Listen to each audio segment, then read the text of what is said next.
Hello everyone, my name is Malik, and today I'll be talking about my growth as a writer through the English 109H course that I took in my second semester of my freshman year.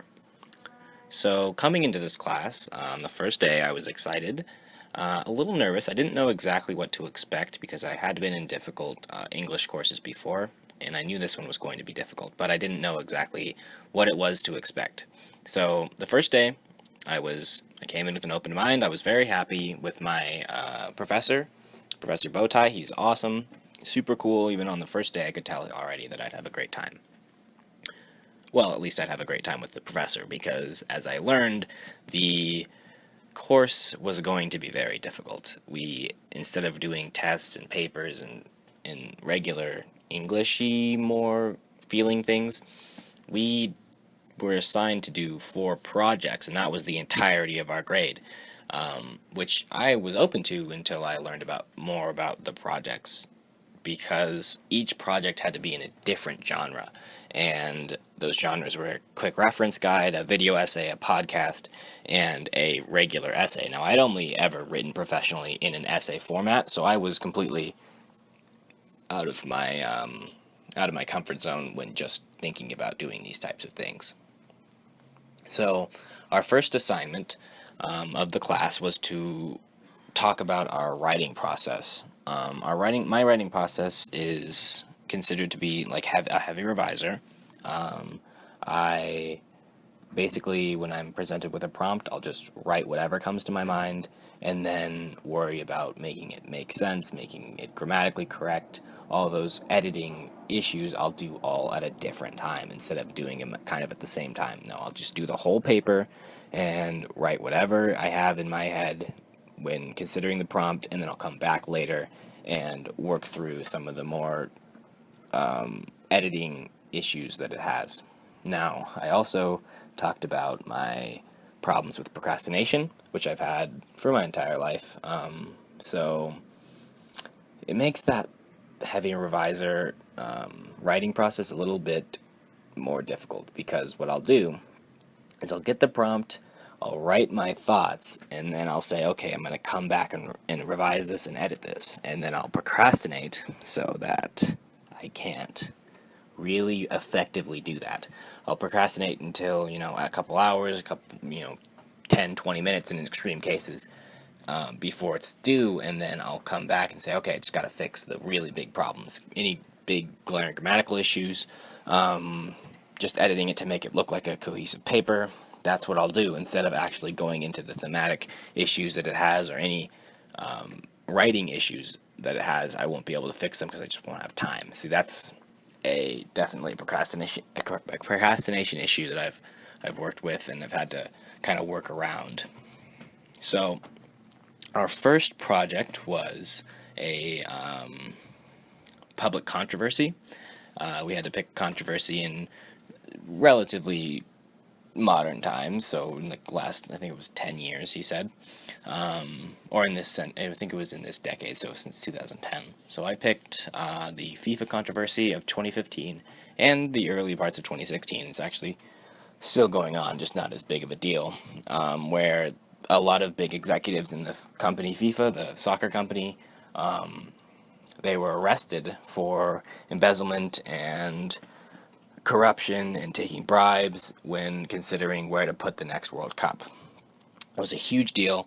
It rocked every news outlet I was paying attention to when it happened, which was in July of 2015.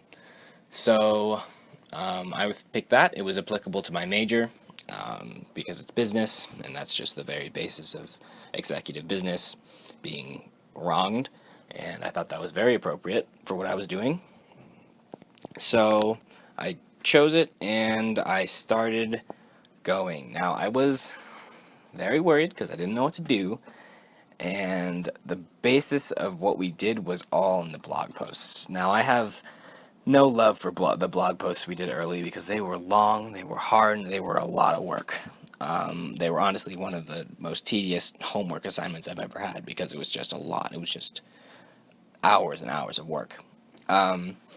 But as angry as I was at the time when doing them, looking back when trying to complete my project, I was very thankful for them because we didn't really have to add any new content. We'd already come up with all of our content in the blog posts, and we just had to use to make our final draft and our first draft just be putting those pieces together that we'd already found. So instead of spending additional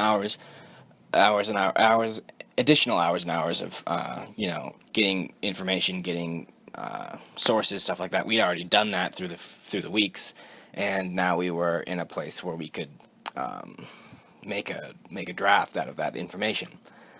So I did. My procrastination was not helpful, but it wasn't as bad as usual because I was so unfamiliar with what I was doing that I really didn't give myself a chance to just leave. I just sat down and did as much of it as I could, and I knew that I'd have to come back. So I just did that. I just got it done, and my biggest pitfall with the project was my lack of knowledge about the genre. And that's my own fault because I didn't do enough research, but that was reflected in my grade.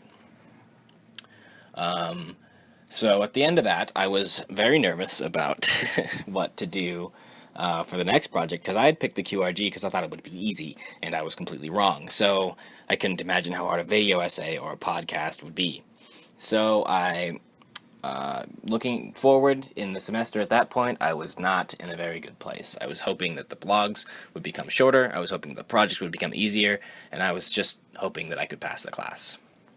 So the next assignment was to try and understand how professionals write in our field. So I am a pre-business major, so my field is pretty much business, anything that's enveloped by that overarching idea of business, so accounting, finance, statistics, economics, things like that.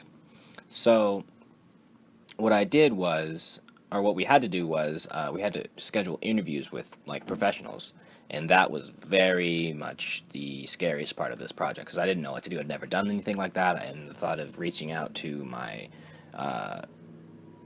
professors and people who are working people in what I want to do in my field was pretty scary. So I decided to just go head on, and I emailed a bunch of people like I was told to, and I actually got a lot of responses, which was really, really uplifting. It gave me a positive look onto the project, and I was in a place where I was pretty confident that I'd be able to do a good job on this project. So I did my interviews. I interviewed Miss Julie Kluwer, who is a accountant in Tucson.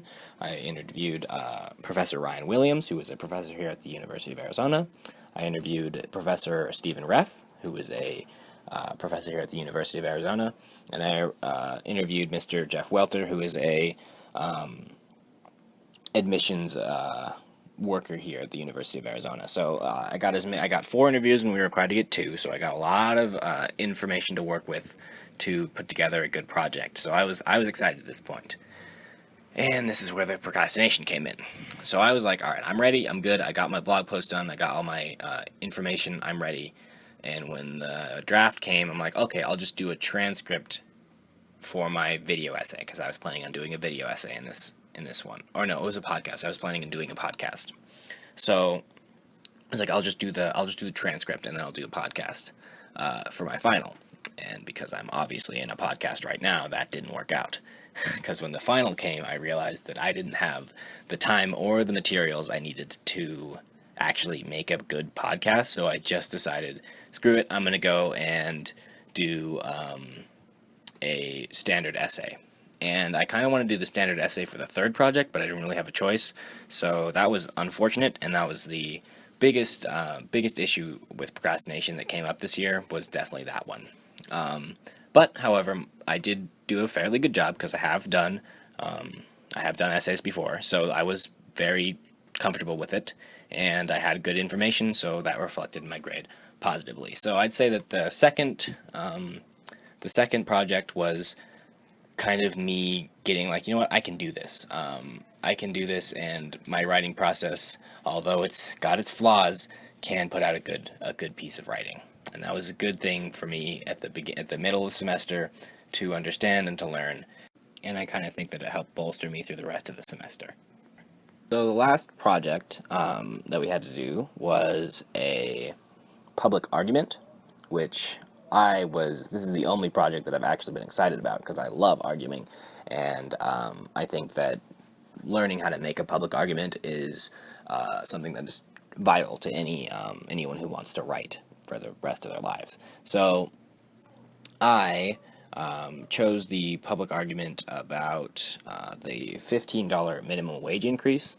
A lot of Democratic people, liberal people and Democratic politicians are pushing for a $15 minimum wage increase in America and federally and then statewide. So I kind of talked about that, and that's on my blog if you want to reference it. But my immediate problem was that I had to either do a podcast or a video essay. Neither of the two things I was prepared for and had never done. So I was not very excited.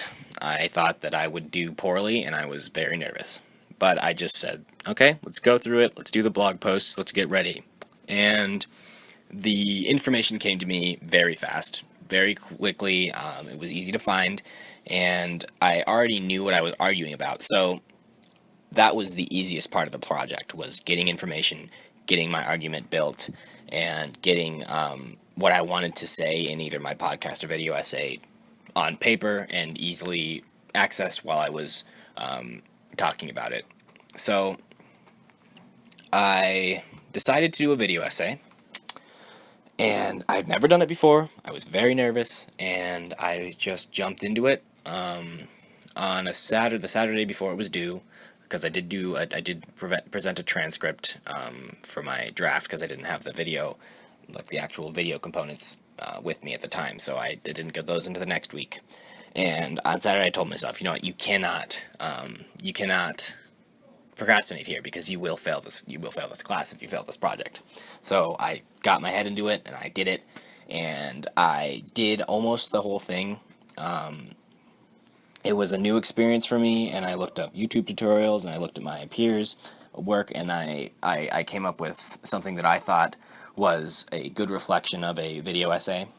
And I finalized it on Sunday and uploaded it, and I was pleasantly surprised. Very, very, very surprised, first of all, that I even finished it, but second of all, that it was actually pretty good. Like, it was something that I would maybe see on YouTube and not think, oh, this was obviously made by someone who had no idea what they were doing.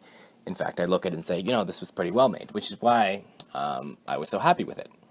I don't know what I got on it yet, but I think I did fairly well. And if not, at least I now know how to make a semi-working video essay.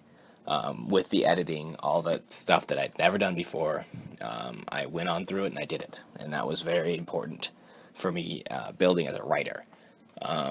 So yeah, that was the project 3, and now I've finished it, and looking back, I can say without a doubt that I have grown immensely, more than I did in my entire high school career as a writer just for this class. And the reason I say that is because I went from knowing how to write in one genre, a standard essay, which I never see anymore, to actually writing in the modern genres that are QRG, which is online, video essay, which is online, and a podcast, which is online. Because when I look for articles and stuff, I'll look for QRGs and video essays. I won't look for, a 10-page essay, because I don't have time, and neither does a lot of people. So if you want to create content that's going to be read, it's probably going to be in one of those 2 or 3 genres. And now that I know how to use those genres effectively, I feel like I've become 1,000 times better genre creator and 1,000 times better writer. I've also worked through some of my writing process issues, especially very noticeably in the third project, when I told myself that I had to get my work done, and I did it. And that was one of the few times that actually happens. And I think that my grade will come out for the better for that. So overall, I'd say my writing process has gotten 10 times better. I've grown as a person in learning to take on challenges and coming into the class not knowing what I'm doing and leaving feeling very satisfied with what I learned. And I think I've grown as a student because I felt like I had a duty to my professor and a duty to my parents and anybody who supported me in my life to get through and to stay strong and to get the class done.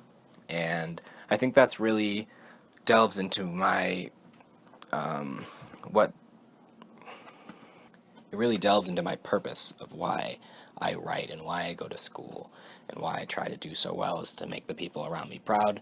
And that's even just my classmates, even my professor who I barely know, and people I've just met. I just want to build a good view of myself, and I can do that through scholarly means, I can do that through social means, and I've began to learn, especially scholarly means, that this is one great way to do that. So I'd say that if I had a choice to go back in time and either take this class or take another class, I'd take this class 100 times out of 100 because it's changed me as a person, it's changed me as a writer, it's changed me as a student, and it's really given me a good view into my own work habits and into my own writing habits, and it's helped me fix some of the issues, and it's helped me understand some of the issues that I have, and that I think that's the most valuable thing you can get from a course, is not necessarily the grade, it's more what you learn from it, how you grow from it, and how you can build from it in the future. And I'm very confident that I can build from this course. So I'd like to say thank you to my professor, thank you to my peers, thank you to everyone who supported me through my life, and that this is for you.